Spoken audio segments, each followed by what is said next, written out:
2 o'clock in the morning in Manhattan, and Gabrielle Monroe is still at her desk, champagne buzzed and triumphant after securing the Mercier account, the biggest win of her career. She reaches for her phone, pulls up her best friend's contact, and hits the voice message button. "Simone, I need to tell you something I've never said out loud." Her thumb hovers over the send button. She doesn't notice that autocorrect has changed the recipient. She doesn't see that instead of Simone Laurent, the message is addressed to someone else entirely. Constantine Hale, her boss, the CEO. The man she spent 2 years pretending not to want. The man who, 3 floors above, is also awake. Who opens the message immediately, who listens to every word, and who, after a silence that seems to last forever, types back just 5 words that will change everything. "I have time now." The Mercier account had taken 8 months, 63 presentations, and more international calls than Gabrielle Monroe cared to count.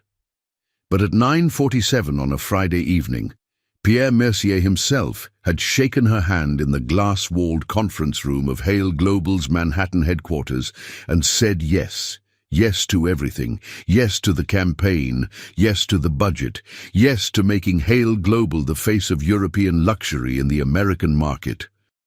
Gabrielle had maintained her composure through the congratulations, through the impromptu champagne toast Constantine Hale had ordered sent up, through the handshakes and the promises to celebrate properly on Monday. She'd smiled her professional smile, the one that had carried her through a decade of corporate warfare, and she'd ignored the way her heart had stuttered when Constantine had looked at her across the conference table with something in his steel-grey eyes that she couldn't quite name. Now, at 2:13 in the morning, alone in her corner office on the 34th floor, that composure had finally cracked. The city sprawled below her in a glittering grid of ambition and insomnia. The champagne had worn down to a pleasant buzz, and Gabrielle, who never let her guard down, who never showed weakness, who had built her career on being untouchable, found herself reaching for her phone with trembling fingers. She pulled up Simone's contact, her best friend since college, the only person who knew the truth about the past 2 years. The only person who knew that beneath the professional courtesy and the carefully maintained boundaries, Gabrielle had developed feelings for Constantine Hale that were as inconvenient as they were undeniable. The voice message function glowed on her screen. She hit record. "Simone." Her voice was lower than usual, roughened by champagne and exhaustion, and something else. "I need to tell you something I've never said out loud. Tonight, when he looked at me after we closed the deal, I thought..." She paused, laughing softly at her own foolishness. "I thought for 1 second that maybe he felt it too. That maybe these 2 years of pretending haven't just been on my side. God, I sound crazy.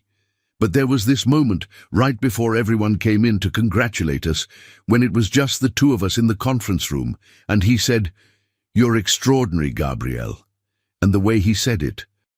She stopped, pressing her palm against the cool glass of the window. Below, a taxi traced a golden line through the dark streets.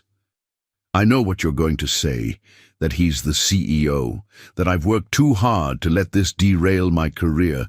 That mixing business with pleasure is professional suicide, especially for a black woman in corporate America who already has to be twice as good to get half the credit. I know all of it, Sim.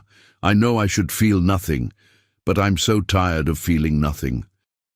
I'm 34 years old, and I've spent the last decade turning myself into someone who doesn't need anyone, and tonight I just..." Her voice cracked slightly. "I just wish I could be honest about one thing in my life. Just one thing. I wish I could tell him that when he walks into a room, the air changes. That I notice everything. The way he takes his coffee. The way he runs his hand through his hair when he's frustrated. The way his voice softens when he talks about his sister. I wish I could tell him that I don't just respect him as a boss. She drew a shaky breath. I'm falling in love with him, Simone, and I don't know what to do about it. She ended the recording, and for a moment she just stared at the playback bar, at the audio file that contained the most dangerous truth she'd ever spoken. Then, before courage could desert her, she hit send. The message whooshed away into the digital ether. Gabrielle set her phone down and turned back to the window, pressing her forehead against the glass. Relief flooded through her, the relief of confession, of finally naming the thing that had been burning inside her for months. Simone would respond with her usual perfect blend of sympathy and practicality. She'd remind Gabriel that survival meant control, that vulnerability was a luxury they couldn't afford, that...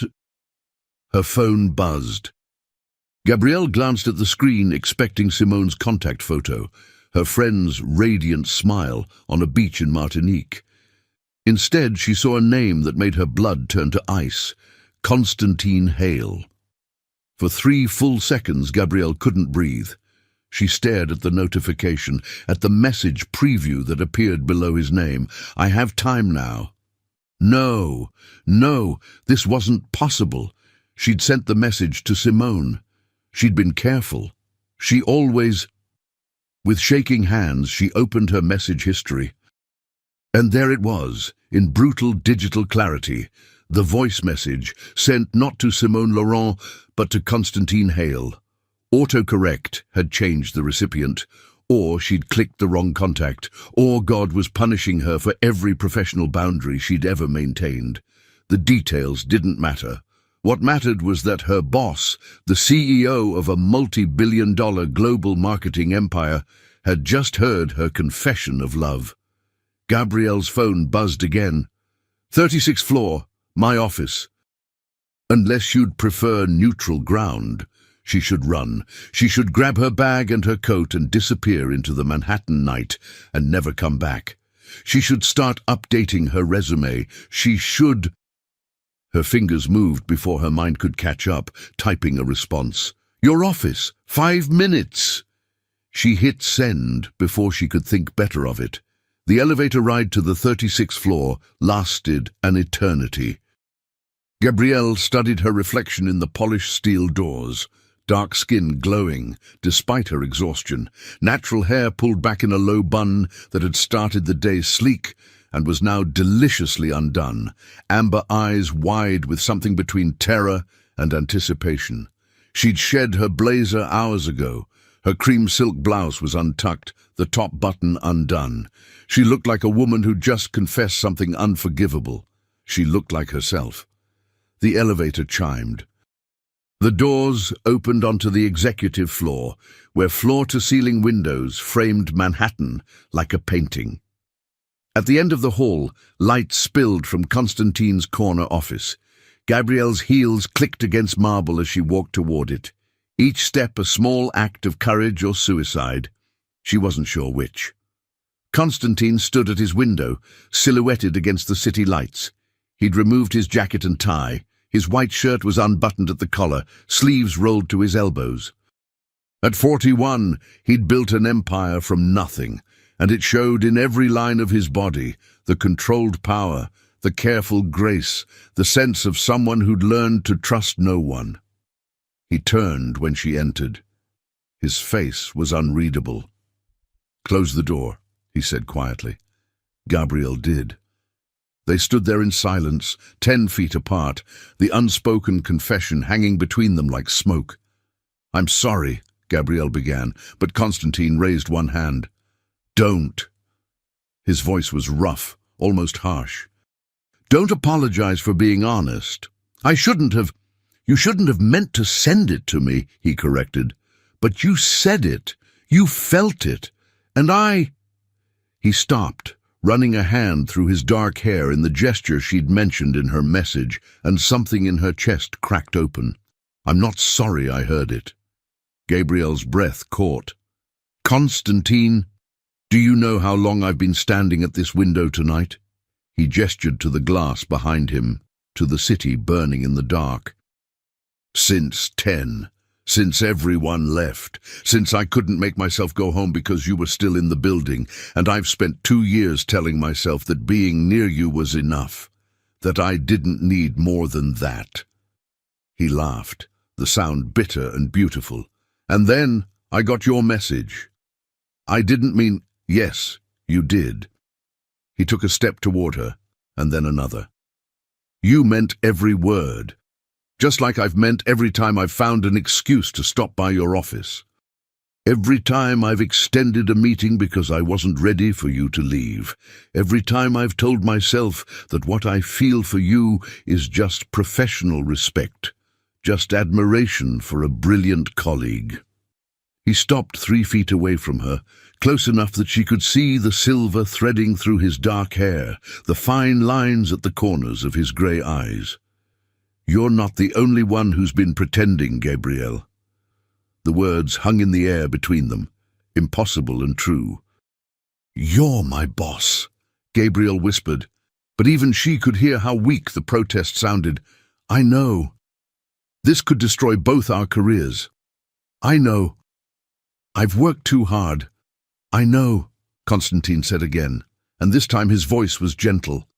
"I know everything you're going to say, because I've said it to myself 1,000 times. You're brilliant and ambitious, and you've earned every success through your own merit. Getting involved with the CEO would undermine all of that. People would say you slept your way to the top. They'd reduce everything you've accomplished to a relationship with me." His jaw tightened. "I've thought about this for 2 years, Gabrielle. Every reason why I should stay away from you. Every way this could hurt you. And I've stayed away because protecting you mattered more than what I wanted. Then why? Because I heard you." He closed the final distance between them, and suddenly the air was electric, charged with 2 years of denial and desire. "I heard you say you were tired of feeling nothing, and I realized that I've been making decisions for both of us based on fear, on worst-case scenarios, on what people might think instead of what we might feel." Gabrielle's heart was racing. "And what do you feel?" Constantine looked at her for a long moment, his grey eyes searching hers. Then slowly he reached up and traced the line of her jaw with his fingertips, the first time he'd ever touched her beyond a professional handshake. "I feel like I've been holding my breath for 2 years, he said quietly. "And you just gave me permission to exhale." Outside the windows, Manhattan glittered like a promise. Inside Constantine Hale's office, 2 people stood at the edge of something that would change everything. Professional boundaries, careful careers, the safe distance they'd maintained for so long. "I'm scared," Gabrielle admitted. "Good," Constantine said. "So am I. That's how I know it matters." And then, with the city as their witness and 2 years of longing finally spoken aloud, he kissed her. It wasn't gentle. It wasn't careful. It was 2 years of pretending, 2 years of want, 2 years of standing on opposite sides of professional boundaries and wondering what it would feel like to cross them. Gabrielle's hands fisted in his shirt. Constantine's fingers tangled in her hair, freeing it from its bun. They kissed like people who'd been starving, like people who'd finally stopped lying to themselves. When they finally broke apart, both breathing hard, Constantine rested his forehead against hers. "We need to talk about this," he said. "I know. We need to figure out how to handle it." "I know. But not tonight." He pulled back just enough to meet her eyes. "Tonight, I just want to be honest with you. No corporate protocol, no risk management. Just—" He smiled, and it transformed his face from severe to breathtaking.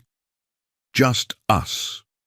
Gabrielle smiled back, feeling something unfurl in her chest that she'd kept locked away for years. "Just us," she agreed. They talked until dawn, painted the sky in shades of rose and gold, until the city began to wake beneath them, until the impossible became possible and the terrifying became real. They talked about everything they'd been too afraid to say, every moment that had mattered, every time they'd caught each other staring and looked away. And when the sun rose over Manhattan, Gabrielle Monroe understood that sending that message hadn't been a mistake at all. It had been the bravest thing she'd ever done. Gabrielle arrived at Hale Global's headquarters at 8:30 on Monday morning, her heart hammering beneath her charcoal Armani blazer. She'd spent the weekend in a state of suspended disbelief, replaying Friday night in Constantine's office, like a film she couldn't quite believe she'd starred in. They'd talked until 6 in the morning, until Manhattan transformed from night creature to day, and then Constantine had called her a car service, kissed her one more time at the elevator with a tenderness that had made her knees weak, and said, "We'll figure this out." But figuring it out was easier said than done when this was a relationship between a CEO and his senior vice president in a company with 4,300 employees and a stock price that responded to rumors like a nervous system. The lobby buzzed with its usual Monday morning energy. Ambitious executives in designer suits, assistants juggling coffee orders and schedules, the low hum of a corporation in motion. Gabrielle nodded to familiar faces as she crossed the marble expanse toward the elevator bank, hyper-aware of every glance, every smile, every casual "good morning" that might contain hidden knowledge. They couldn't possibly know. She and Constantine had been alone in the building. The security footage only showed her entering and leaving his office, nothing scandalous about a late-night work meeting after closing a major account. They were safe. So why did she feel like she was walking through the office naked? The elevator doors opened on the 34th floor, her floor, and Gabrielle stepped into the controlled chaos of the marketing department. Her assistant, Marcus Chen, looked up from his desk outside her office and grinned. "There she is, the woman who landed Mercier." He jumped up, tablet in hand. "You're a legend. Everyone's talking about it. Pierre Mercier personally called this morning to tell Mr. Hale how impressed he was with your presentation. Said you were a force of nature." Marcus beamed with vicarious pride. "Also, you have 17 meeting requests, 6 interview requests from trade publications, and Mr. Hale wants to see you at 9. Gabrielle's pulse spiked. "He does?" "Yeah, something about the Mercier campaign timeline. He sent the meeting request at 7 this morning." Marcus tilted his head, studying her. "You okay? You look, I don't know, different." Different how?" "I don't know, glowy? Did you go to a spa this weekend?" Gabrielle forced a laugh. "Just got some sleep for once." She took the tablet Marcus offered, scrolling through her schedule while her mind raced. 9 o'clock, less than 30 minutes. She needed coffee and composure, in that order. Her office was a sanctuary of steel and glass, with a view that looked out over Manhattan's midtown sprawl. Gabrielle set her bag down, booted up her computer, and tried to focus on the 17 meeting requests Marcus had mentioned. But all she could think about was Constantine's message. 9 o'clock. Was this about work? Or was this about them? They hadn't spoken since Friday night. Gabrielle had thought about texting him approximately 700 times over the weekend, but every time she'd pulled up his contact, professional paranoia had stopped her. Text messages left trails. Phone records left trails. Everything left trails, and trails could be found. Her desk phone rang. Marcus's voice came through the speaker. "Gabrielle, Mr. Hale's assistant just called. He's ready for you now." Now, not at 9. Now.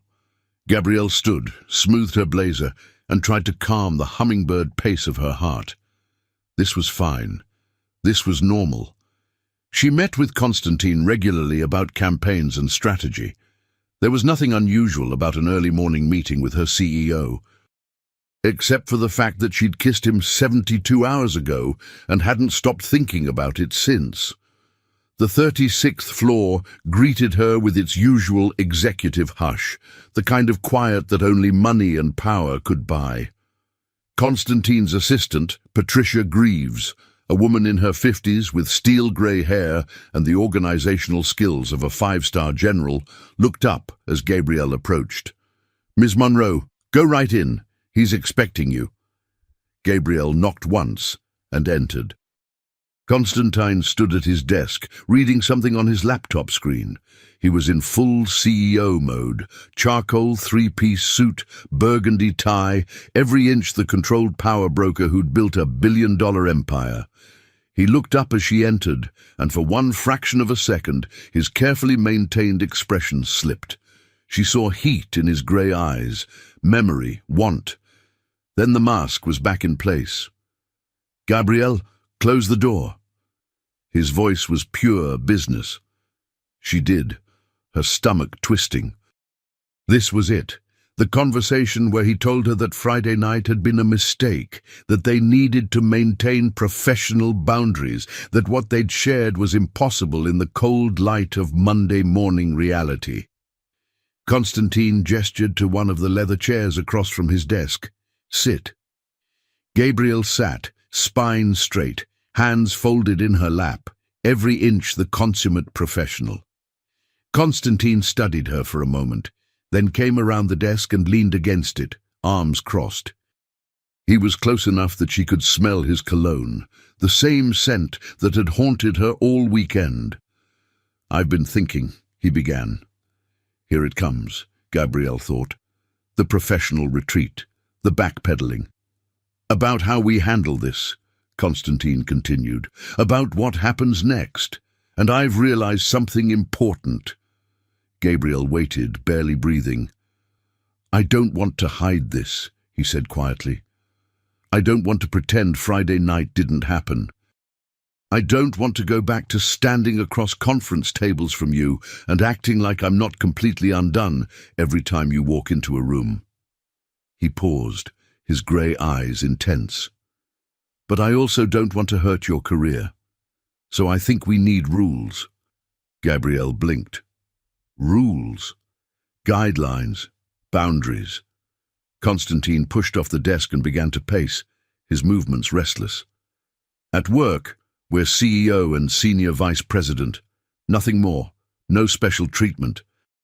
No private meetings unless there's a documented business reason. No touching, no intimate conversations, nothing that anyone could use against you." He stopped pacing and looked at her. "I've already spoken to legal, confidentially, about corporate policy regarding workplace relationships. As long as one party doesn't report directly to the other and there's no conflict of interest, relationships between executives are permitted. You report to the CMO, not to me directly, so technically we're clear." "Technically," Gabrielle repeated, the word tasting strange in her mouth. "But perception matters," Constantine continued, "especially for you. I'm the CEO. I have every advantage, every protection. You're a black woman in corporate America. The rules are different for you, and I'm not naive enough to pretend otherwise." His voice was fierce. "So we do this right. We're scrupulous about separation of personal and professional. We make sure no one can ever say, 'You got ahead because of our relationship.' We—" "Constantine." Gabrielle stood, cutting him off. "Are you asking me to date you in secret?" He stopped, jaw tight. "I'm asking you to date me carefully. There's a difference."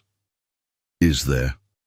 She took a step toward him, anger and relief and frustration tangling in her chest. "Because it sounds like you're asking me to compartmentalize my life even more than I already do, to add another layer of performance, another mask, another version of myself that I have to present to the world. I'm trying to protect you." "I don't need protection," Gabrielle shot back. "I need honesty. I need to know if you actually want this, or if you're already looking for an exit strategy dressed up as boundaries." The words hung between them, sharp and true.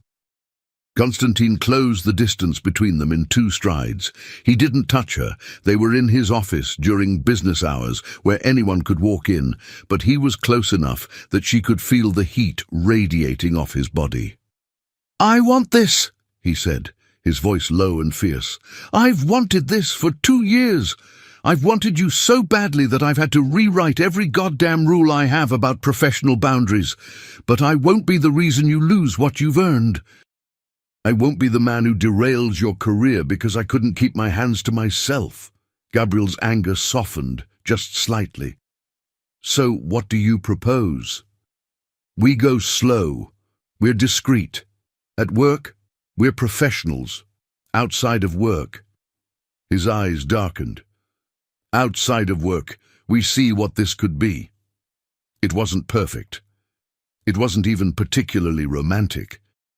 But it was honest, and it was more than she'd expected on a Monday morning, when she'd convinced herself he was going to end things before they'd even begun. "Okay," Gabriel said. Constantine's shoulders visibly relaxed. "Okay? Okay, we try. We're careful. We see what happens." She allowed herself a small smile. "But if this is going to work, you need to stop looking at me like that during meetings." "Like what?" "Like you're remembering what it felt like to kiss me." Constantine's mouth curved into a rare, genuine smile. "I don't know if I can promise that." Before Gabriel could respond, his desk phone buzzed. Patricia's voice came through the speaker. "Mr. Hale, the board of directors is waiting in the conference room." Reality crashed back in. Constantine straightened, the CEO mask sliding back into place. "Tell them I'll be right there."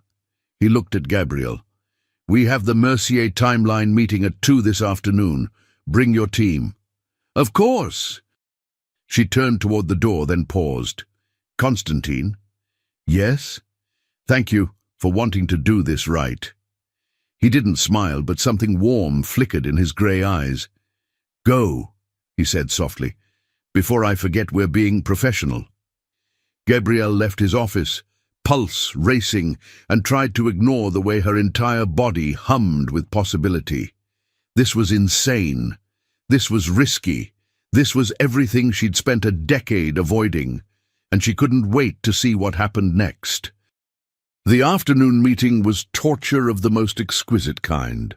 Gabrielle presented the Mercier campaign timeline to Constantine and the executive team, walking them through phases, deliverables, and milestones with the precision that had made her one of the most respected strategists in the company.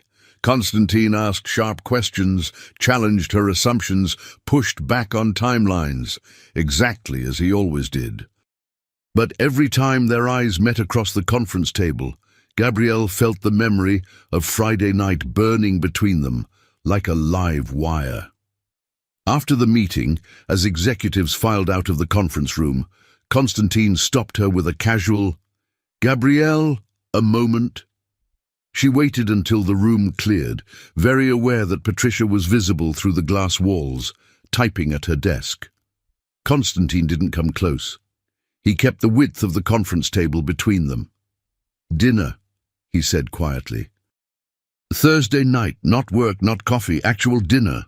Where?" "My place, I'll cook." Gabrielle raised an eyebrow. "You cook? You'd be surprised what I can do outside of board meetings." His smile was private, meant only for her. 8 o'clock? 8 o'clock, she agreed. And just like that, the impossible became real. The Amalfi Coast in June was the kind of beautiful that made you understand why people had been writing poetry about it for centuries. From the terrace of the Villa Serafina, a cliffside boutique hotel where Hale Global was hosting a private brand summit, Gabrielle could see the Mediterranean stretching to infinity, the water shifting between sapphire and emerald depending on how the light fell. Bougainvillea spilled over ancient stone walls in cascades of fuchsia and orange. The air smelled of lemons and salt and possibility. It had been 6 weeks since her accidental confession. 6 weeks of carefully orchestrated separation during business hours and stolen moments after dark. 6 weeks of learning Constantine outside his office, discovering that he did in fact cook, that he preferred whiskey to wine, that he had a scar on his left shoulder from a motorcycle accident in his 20s and played piano when he couldn't sleep. 6 weeks of falling deeper. And now they were in Italy together, surrounded by 60 executives from Hale Global's international offices, pretending that the electricity between them was purely professional.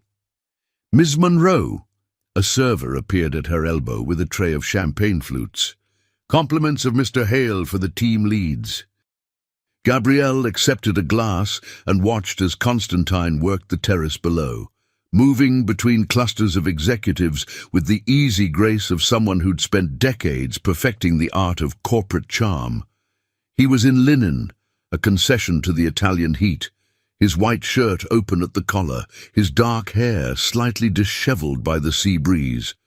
He looked like he'd stepped out of a magazine spread for impossibly attractive business magnates. "He's in his element, isn't he?" The voice came from behind her. Gabrielle turned to find Diana Ashford, Hale Global's chief strategy officer, joining her at the terrace railing. Diana was 53, British and brilliant, a mentor figure Gabrielle had learned to both respect and be wary of. Nothing escaped Diana's notice. "Constantine thrives in these environments," Gabrielle agreed carefully. "He makes everyone feel valued." Diana sipped her champagne, her sharp blue eyes missing nothing. "I've worked with him for 15 years, built this company alongside him from when we were just 20 employees in a converted warehouse in Brooklyn. And I've never seen him quite like he's been these past few weeks." Gabrielle's pulse kicked up, but she kept her expression neutral. "Different how?"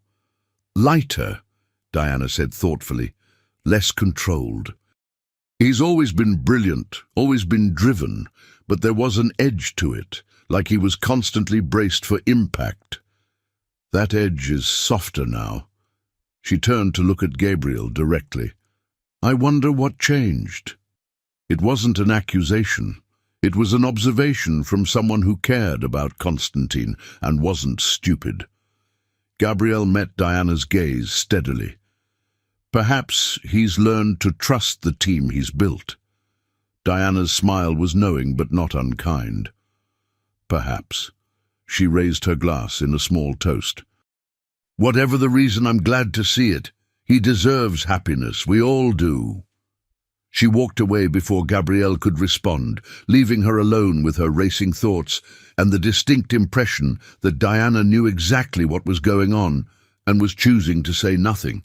The summit schedule was ruthless: morning strategy sessions, afternoon workshops, evening networking dinners. Constantine had planned every detail to maximize productivity and team building. What he perhaps hadn't anticipated was how torture it would be to spend 3 days this close to Gabrielle without being able to touch her. On the second evening, after a dinner that lasted until 11, Gabrielle escaped to the villa's rooftop garden, a terraced paradise of jasmine and climbing roses, deserted at this late hour. She slipped off her heels, letting the cool stone soothe her tired feet, and stood at the edge, looking out at the lights of Positano twinkling along the coast. "You're supposed to be networking." Constantine's voice came from behind her, and Gabrielle's whole body responded before her mind caught up. She turned to find him standing in the garden doorway, jacket discarded, shirt sleeves rolled up, his tie loosened. "So are you," she pointed out. "I needed a break from being the CEO." He crossed the garden to stand beside her, careful to leave a foot of space between them. "Turns out, being charming is exhausting." Poor Constantine. "Having to charm people who already think you're brilliant," he laughed, the sound low and genuine. "I missed you today." The confession hung between them, breaking every rule they'd set. During work events, they were supposed to be professional, separate, careful. "We literally spent 8 hours in sessions together," Gabrielle said. "I know, and I couldn't say a single thing I actually wanted to say." Constantine turned to look at her, and in the moonlight his face was both familiar and mysterious. "Do you know what I was thinking during the Mercier presentation this afternoon? How brilliant my strategic framework was? That too." His smile was wicked. "I was also thinking about how that dress fits you, How you twisted your hair up with those two sticks, and I've been wondering all day what would happen if I pulled them out. How you bite your lower lip when you're concentrating, and how much I want to stop, Gabriel said, but her voice was breathless. We're at a work event. There are 60 people downstairs. I know. Constantine didn't move closer, but his eyes were dark with want. That's why I'm standing over here and you're standing over there, and I'm reciting every corporate policy I've ever written to keep myself from crossing this space. Lay, what happens when we're back in New York? We go back to being careful. And here, right now? Constantine was quiet for a moment, the only sound the distant crash of waves against the cliffs below. Then, slowly, he closed the space between them, not touching, not yet, but close enough that Gabriel could feel the heat of his body, could smell his cologne mixed with salt air. Here, right now, I'm going to kiss you, he said quietly. And then I'm going to go back to my room and lie awake thinking about you, and tomorrow I'm going to sit across from you in meetings and pretend that none of this is happening. But tonight, for these 5 minutes, I'm going to be honest. He cupped her face with both hands, his thumbs tracing the lines of her cheekbones with a gentleness that made her ache. Then he kissed her like he was memorizing the taste of her, like this moment had to last them through all the meetings and professional distance that waited on the other side of this Italian night. When they finally broke apart, both breathing hard, Gabrielle rested her forehead against his chest. His heart was thundering. We're going to get caught eventually, she whispered. I know. People are going to talk. I know. It could cost me everything I've worked for. Constantine pulled back just enough to meet her eyes. In the moonlight, his face was fierce. Then we'll burn it all down and build something new, together. It was the most romantic and terrifying thing anyone had ever said to her. They stood there for another moment, wrapped in jasmine and moonlight and each other. Then, with enormous willpower, Constantine stepped back. Go, he said roughly, before I forget why we're being careful. Gabrielle went, but she looked back once from the garden doorway. Constantine stood at the terrace edge, silhouetted against the Mediterranean night, looking like a man at war with himself. She understood the feeling completely. The next morning brought the summit's final session, a town hall where executives could ask Constantine anything. Gabrielle sat in the back row of the villa's converted ballroom, notepad in hand, trying to focus on the strategic questions being asked instead of the memory of kissing Constantine under the Italian stars. One of the junior executives, a woman named Cara Delacroix from the Paris office, raised her hand. Mr. Hale, you've built one of the most successful marketing empires in the world, but you've always been intensely private about your personal life. How do you maintain boundaries between personal and professional? It was a loaded question, probably innocent, but Gabrielle's stomach tightened. Constantine's expression didn't change, consummate CEO mask firmly in place, but she saw something flicker in his eyes. Boundaries are essential, he said smoothly, but they're also complicated. I think the key is being honest about what matters. Not everything belongs in a press release or a board meeting. Some things are worth protecting. His gaze swept the room, landing on Gabrielle for just a fraction of a second. The people who matter know the truth. That's enough. It was a political answer, a CEO answer, but underneath it, Gabriel heard the truth he was really speaking. I'm protecting us. That afternoon, as executives began their departures, cars winding down the coast toward Naples, private planes departing for London and Dubai and Sydney, Constantine found Gabrielle on the villa terrace. Your flight's at 7, he said, standard business voice, but his eyes told a different story. And yours? 8. Different airline, different route. He paused. But I'll be in New York when you are.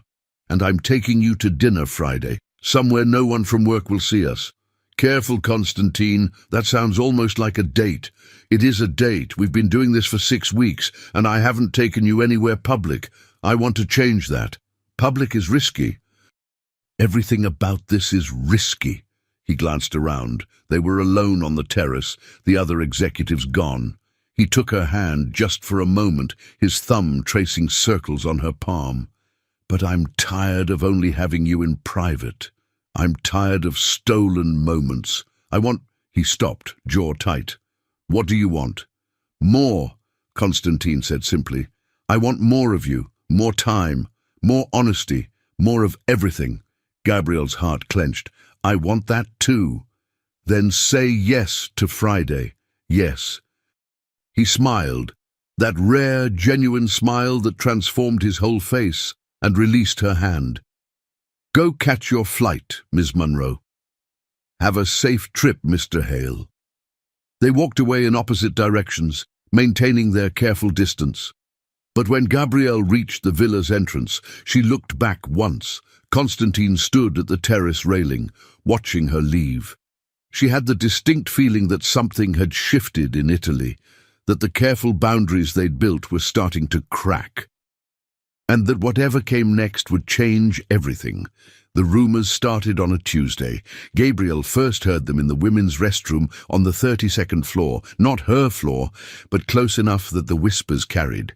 She ducked in after a strategy meeting, needing 5 minutes away from the fluorescent-lit pressure of corporate excellence, and found herself in a stall, while 2 voices she didn't recognize gossiped by the sinks.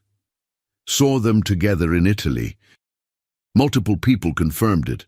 Together how? Late night, private, you know what that means. No way. Monroe is too smart for that, and Hale is, well, he's the CEO. He wouldn't risk— Wouldn't he? When was the last time Constantine Hale looked at anyone the way he looks at her in meetings? Gabriel's blood turned to ice. You think it's been going on long? Does it matter? The VP of Marketing sleeping with the CEO? That's a scandal waiting to happen. And you know what they'll say? That she slept her way to the Mercier account. The words hung in the air, vicious and predictable. Gabrielle stayed frozen in the stall, barely breathing as the 2 women left, their voices fading down the corridor. Then she slumped against the wall, hands shaking. This was what she'd been terrified of. This was exactly why she'd spent a decade building walls, maintaining boundaries, proving herself through work alone.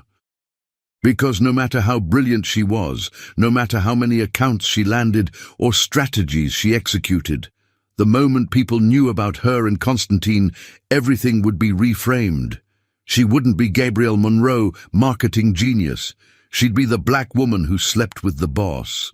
She made it back to her office on autopilot, smiled at Marcus's cheerful greeting, closed her door, and immediately pulled up her encrypted messaging app.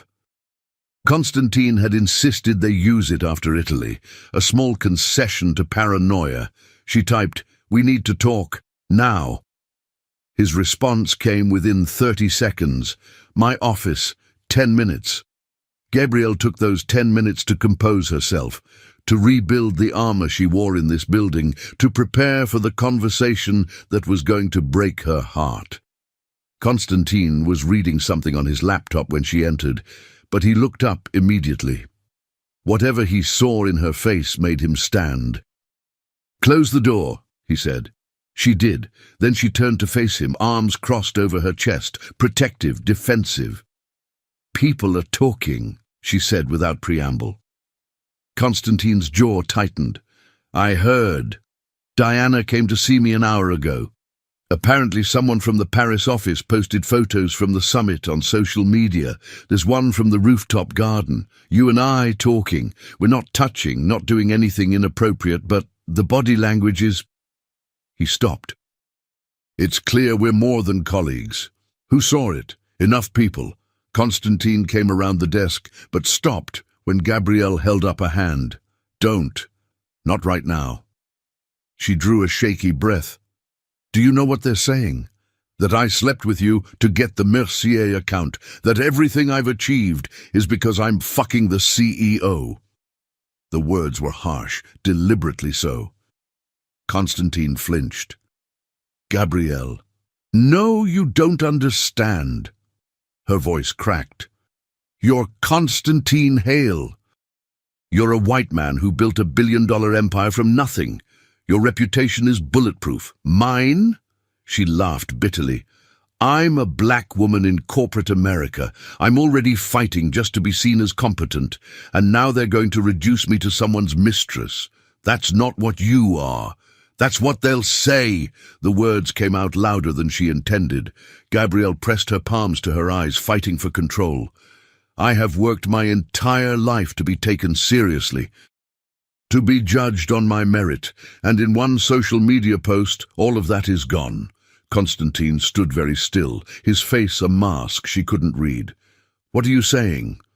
I'm saying this isn't working. I'm saying we were delusional to think it could. So you want to end it? The words hung between them, blunt and terrible. Gabrielle wanted to say yes. She wanted to protect herself, to rebuild her walls, to go back to the safe distance where careers mattered more than hearts. But when she looked at Constantine, at the man who'd spent 6 weeks learning how to be vulnerable with her, who'd cooked her dinner and told her about his childhood, who'd kissed her in Italian moonlight and made her believe in possibility, the word wouldn't come. I don't know what I want, she whispered. I just know I'm scared. Constantine moved then, crossing the space between them in 3 strides.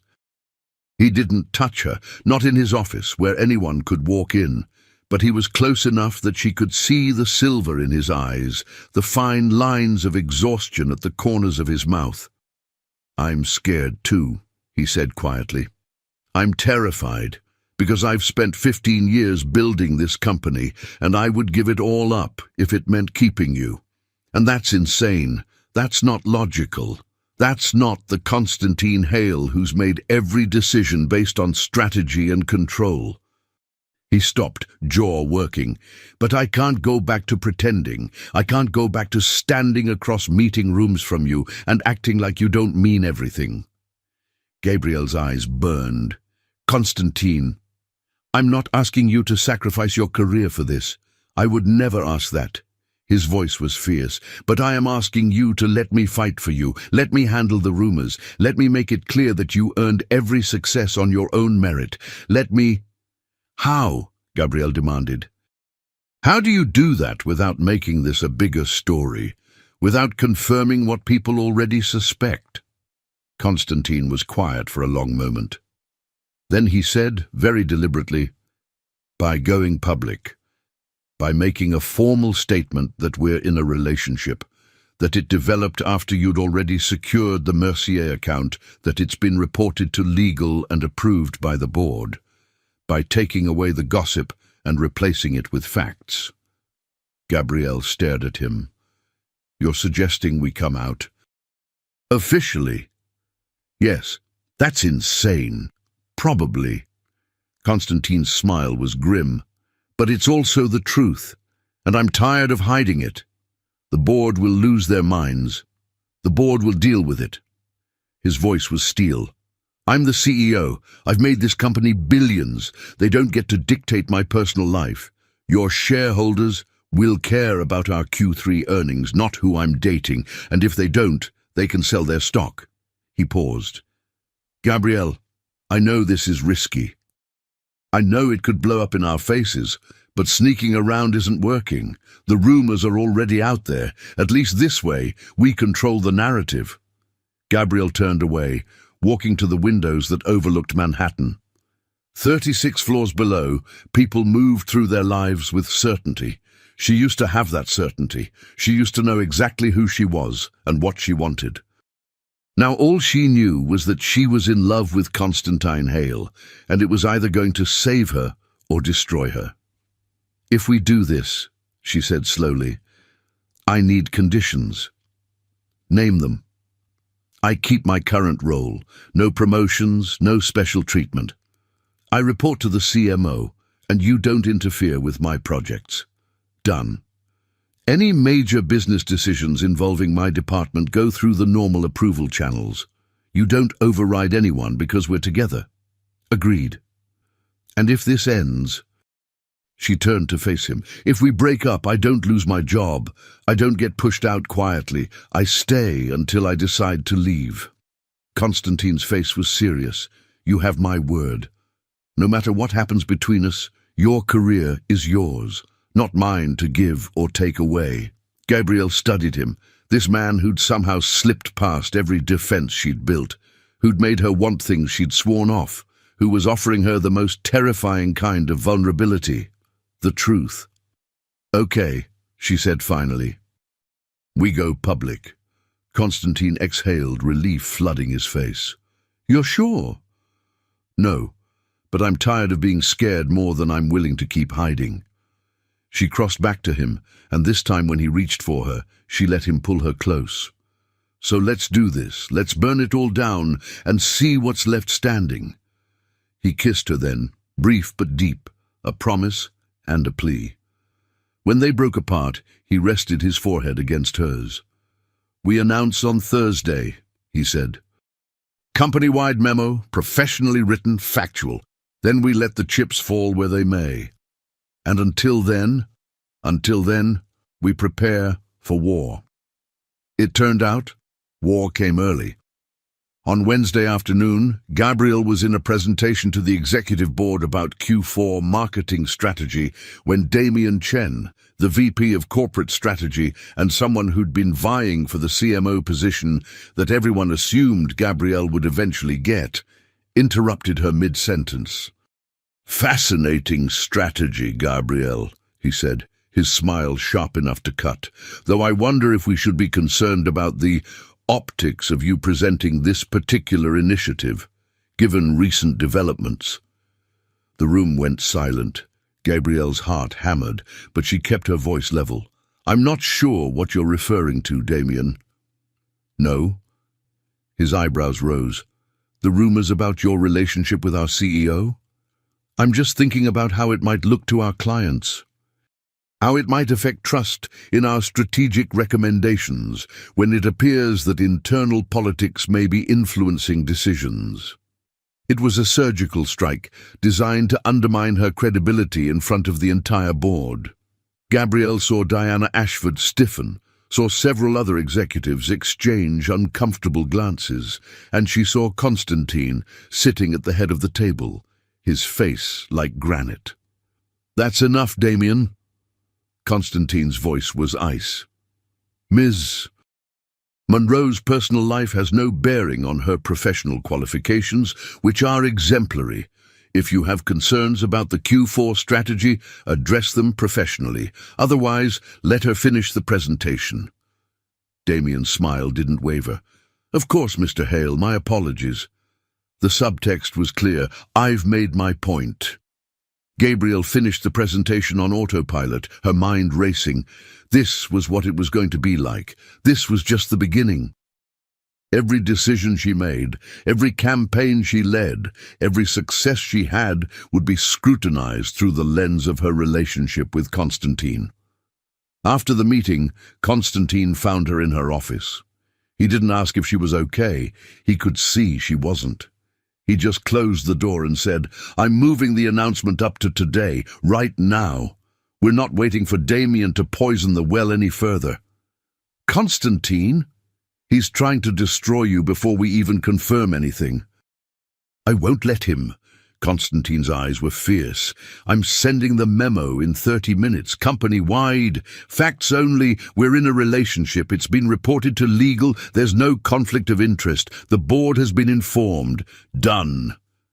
Gabrielle's hands were shaking. "This is really happening. This is really happening." He crossed to her, taking her hands in his. "And whatever comes next, we face it together. Understood?" She nodded, unable to speak. 30 minutes later, every employee at Hale Global received an email from Constantine Hale with the subject line, "Personal Disclosure." It was brief, professional, and devastating in its simplicity. "Dear colleagues, in the interest of transparency, I am writing to inform you that I am in a personal relationship with Ms. Gabrielle Monroe, Senior Vice President of Marketing. This relationship developed after Ms.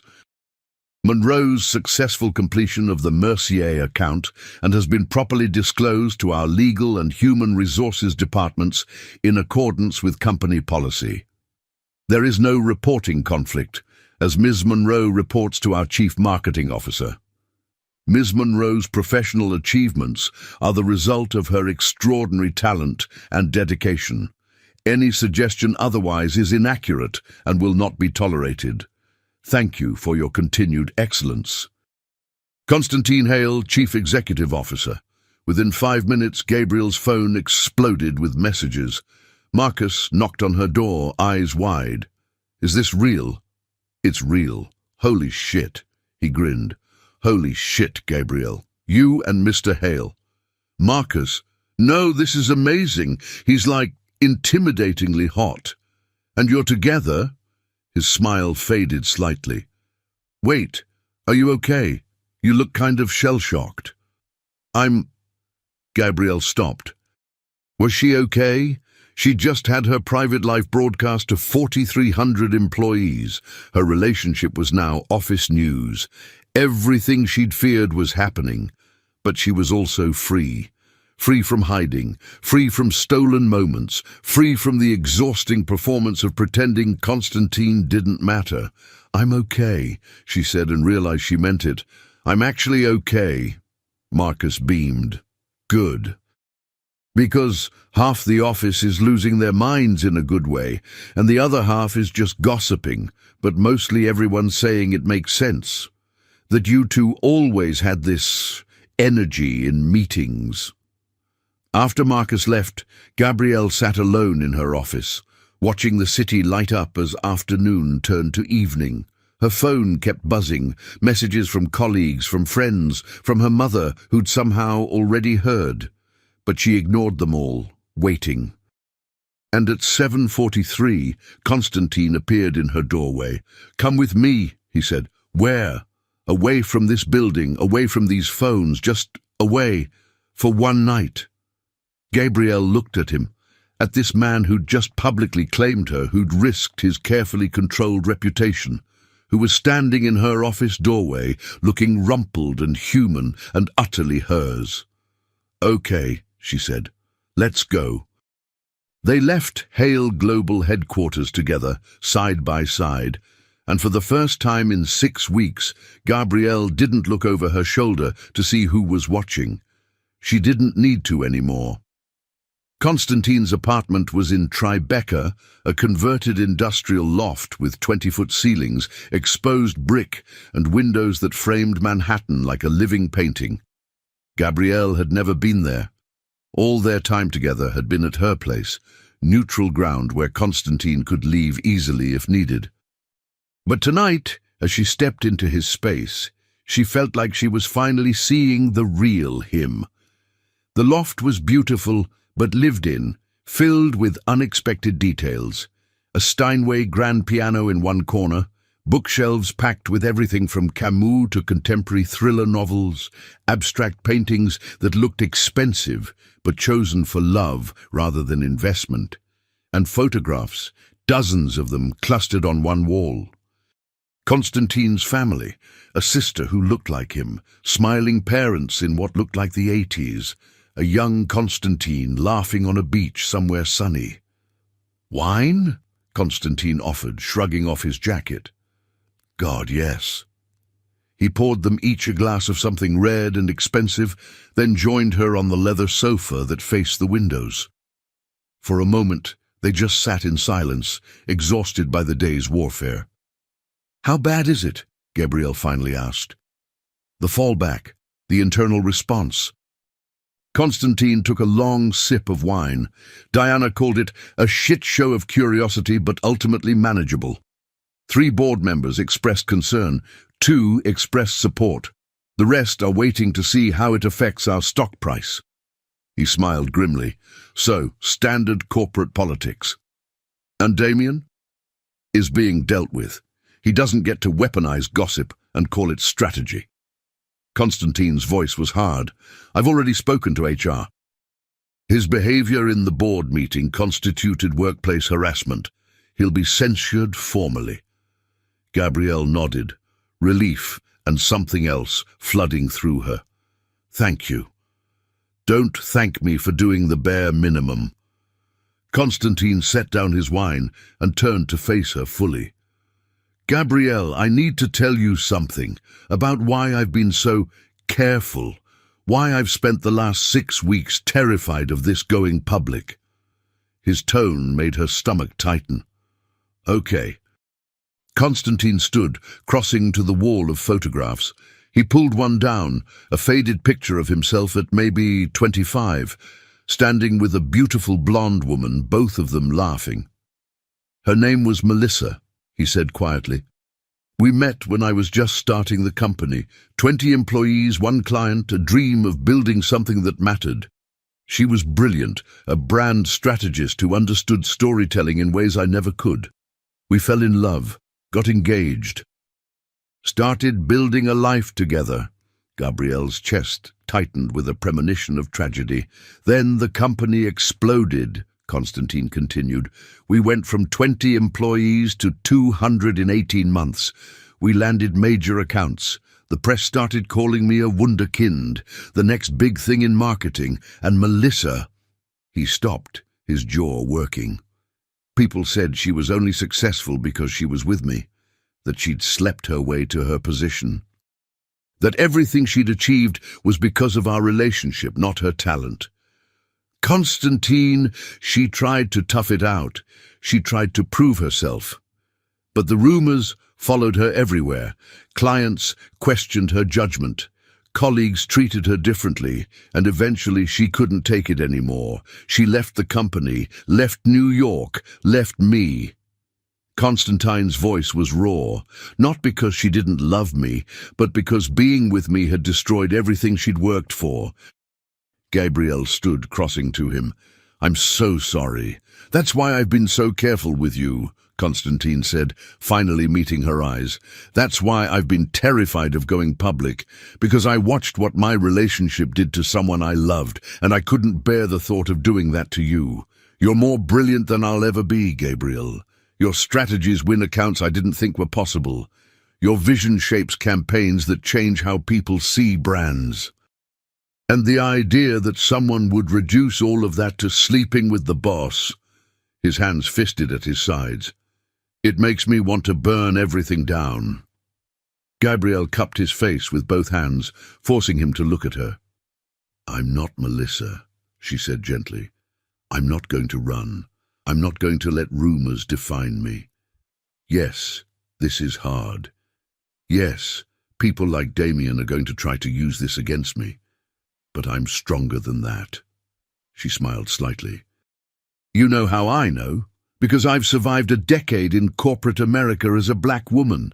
I've dealt with discrimination and microaggressions and being underestimated every single day. This, she gestured between them, this is just one more thing I have to prove them wrong about. And I will. Constantine's expression cracked, revealing the vulnerability beneath the CEO mask.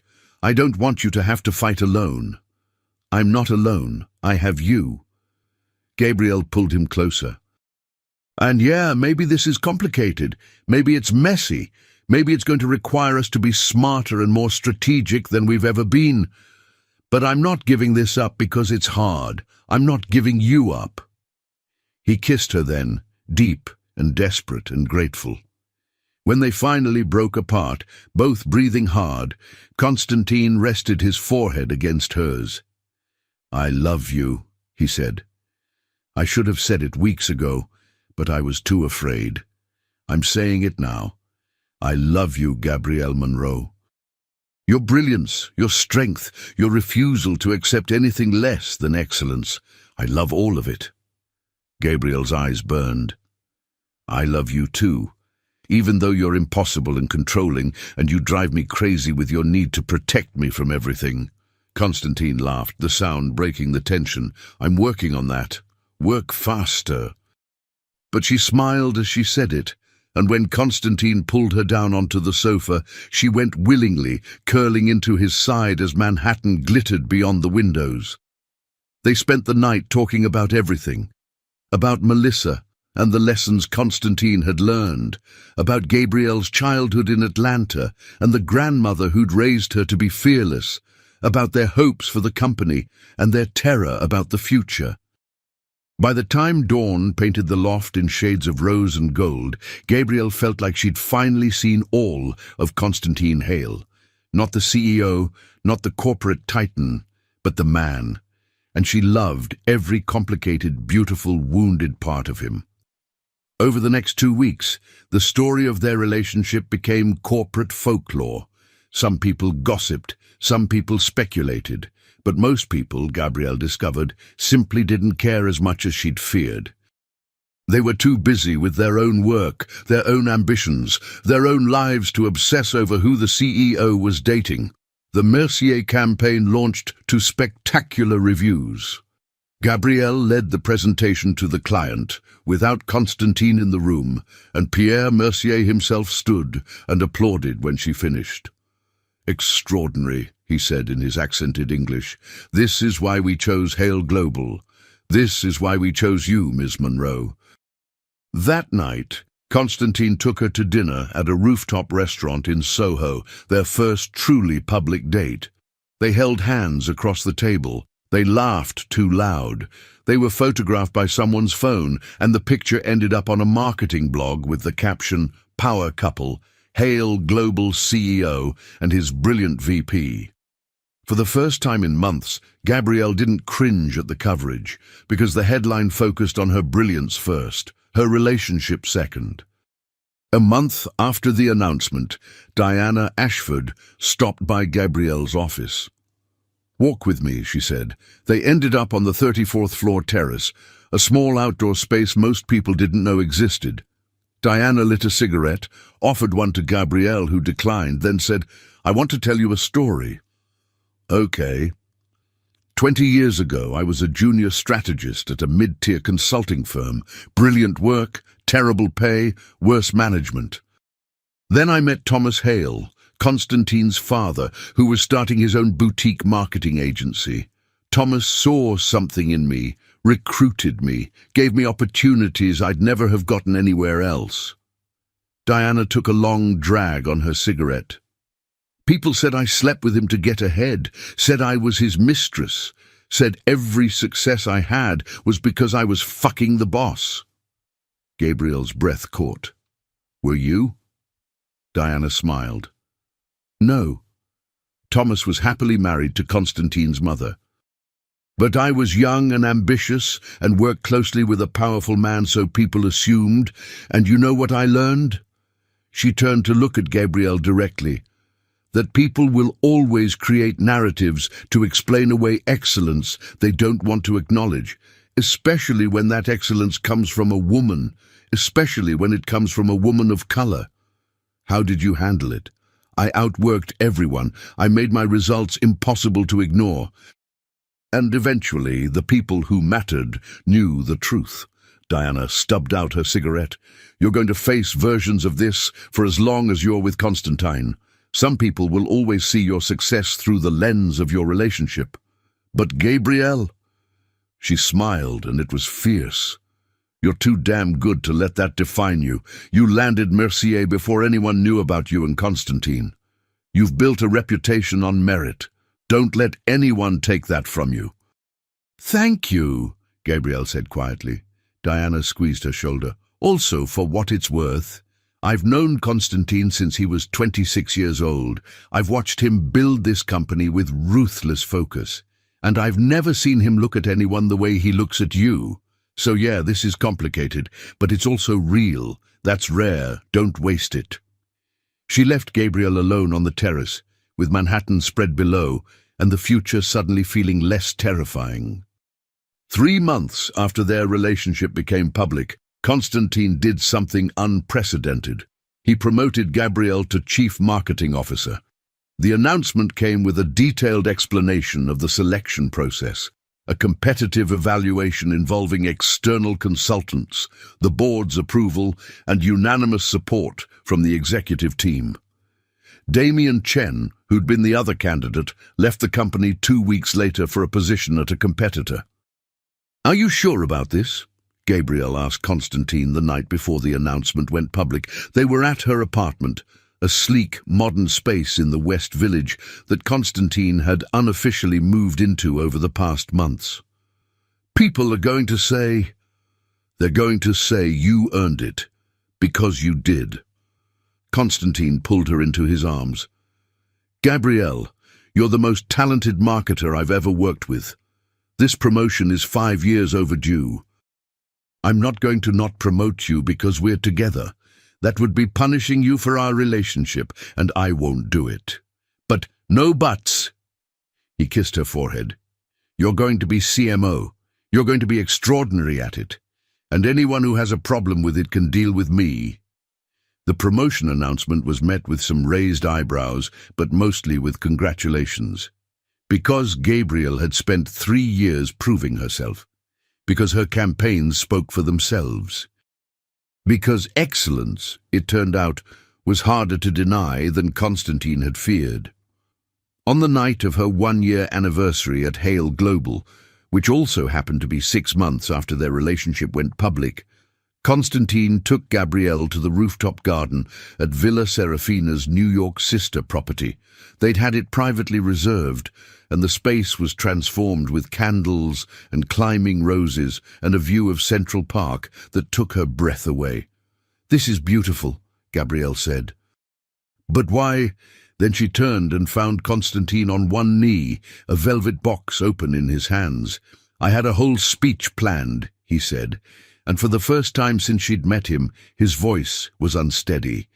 "About how you've changed my life, about how you've made me braver and more honest and more myself, about how I want to build a future with you that's as extraordinary as you are." He smiled.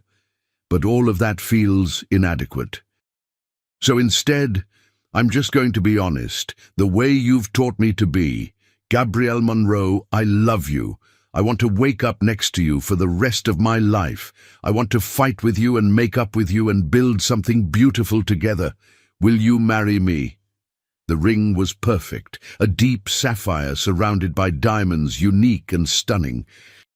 Gabrielle looked at Constantine, at this man who'd accidentally received her confession and had the courage to respond, who'd fought for her when others had wanted to tear her down, who'd been vulnerable enough to show her his scars and strong enough to help her face her fears. "Yes," she said, her voice thick with tears. "Yes, I'll marry you." He slipped the ring on her finger and stood, pulling her into a kiss that tasted like promises and possibility. When they finally broke apart, both laughing and crying, Constantine whispered, "Thank you for sending that message." Gabrielle smiled against his lips. "Thank you for having time." They stayed on the rooftop until the stars came out, planning a future that would be complicated and beautiful and entirely theirs. Because sometimes the best things in life started with a mistake. A message sent to the wrong person at 2 in the morning, a moment of vulnerability that changed everything. Gabrielle Monroe had spent her life being careful, being strategic, being safe. But the night she'd accidentally confessed her love to Constantine Hale, she'd learned something crucial. The most dangerous thing wasn't taking risks. It was letting fear stop you from reaching for what you wanted. And what she wanted, what she'd always wanted, was right here, holding her hand beneath a Manhattan sky, ready to build something extraordinary together.